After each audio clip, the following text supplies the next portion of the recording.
Hello and welcome to Celebrity Trends. If it's your first time, please hit the subscribe button and click on the bell for more amazing news on your favorite celebrities. This dark secret of Meghan's has been revealed, causing a great crisis when Marcus is the key. Hello everyone. I wasn't surprised to hear this information, but frankly, I never expected the evidence to show up when I googled Nikki BK's name. Apparently, Rachel Zane, who played Meghan Markle on Suits, suddenly lost her curves when Meghan Markle seduced a British prince. Even before meeting her, Meghan was asked who her favorite TV actress was and she answered Rachel Zane. Well made up and reshaped on her body double, this statement may be one of the few times such a nice comment about Meghan was actually true. I strongly suspect Meghan heard about this comment and it pushed her to want to meet him, but I'm sure he must have been a little disappointed when he finally met her. But I suppose she compensates for her lack of physical fitness with her cunning, which we all know about in detail. There is a photo of Meghan in a black jacket and satin thighs, and you can clearly see these thighs don't belong to her. When I first saw the photo, I thought she might be wearing shapewear or Spanx, but in fact, those are not her legs at all, but those of her double Nikki Berkeley. And when the dark bikini photo of Meghan came out at the beginning of their relationship, someone said she had photoshopped her head onto another photo of Harry and Chelsea Davy holding hands and walking in the ocean. Well, I wonder what convinced Harry it was a good idea to keep dating her after discovering he had been fooled. Did she drug him or something? I suspect they met at Soho House and I'm sure her best friend and pimp Marcus Anderson was nearby to connect them in a private room equipped with a hidden camera, of course. And there is an explanation for the lack of protection for Harry when he needed it most after the little escapade he had in Las Vegas. Harry's bodyguard explained that they didn't interfere because they were there to protect him from danger, they weren't there to control his behavior, they weren't his babysitters. That's why we should also see him as a younger version of himself, falling out of bars completely drunk and fighting with photographers. I still have so many questions about this whole situation. I think Marcus Anderson is just a pawn in a larger scheme. He went from almost nothing to a boss at Soho House overnight. How did he even get a work visa? How did he get that job in London? Could it have something to do with Andrew? I think you've heard those rumors, right? And how could Meghan Markle, an unknown mattress actress from a mostly unknown cable series, get the extra fees for a body double? How does that make sense?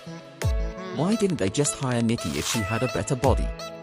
Because last time I checked, the role required a pretty good body, it was essentially the key point of the character. There have been many rumors that Doria knew Marcus Anderson before he and Meghan became friends, and Marcus also got to know Prince Andrew before meeting Meghan. Some people say Marcus is Andrew's son and he can even be seen in the background of many royal meetings photos. Harry may have been drugged, but I suspect he was in on this plan from the start. If Andrew is actually Marcus's father, that would mean Marcus is Eugene's half-brother. He said he hired Shakil to attend the opening of Soho House in Istanbul, Turkey, then Eddie Redmayne, who was with William at Eden, and he kept her to help with hostesses at Soho House in Toronto, while Harry was with Charles in Istanbul at that same time. And curiously, Marcus is also the godfather of Eddie's children. They had already recorded the Archie project before they even got married, and this marriage was also part of their deal with Netflix. The plan from the beginning was to have a prince in their circle. They were going to make a lot of money in the United States, they were going to become a powerful couple. Obviously, their plans didn't go very well, and I think Charles just thinks this marriage will disintegrate on its own. Meghan will eventually get bored with Harry and move on. Meghan was bored with the royal lifestyle, she didn't like it. Now, Harry has a habit of bonding with rather strange people. He has a habit of making bad choices, to put it kindly. No one ever thought Harry necessarily had his head on straight. So none of this is really surprising. But maybe Harry needs a firmer reaction from the monarchy to realize he's crossed the line. He can't just get away with this ridiculous behavior. He has commitment issues. Harry can't just cling to anything. He goes from one thing to another and he's going to ruin his life because of it. But at the same time, some people blame Camilla's influence on Charles. Apparently she's the one who always says less is more when it comes to certain things. Well, I think things are a little different in this situation. Maybe all that's needed to deal with a difficult situation is for Charles to step out of his comfort zone and do something real by taking Frogmore away from Meghan and Harry. Harry no longer has a permanent address in the UK, and that is necessary to be a state councillor.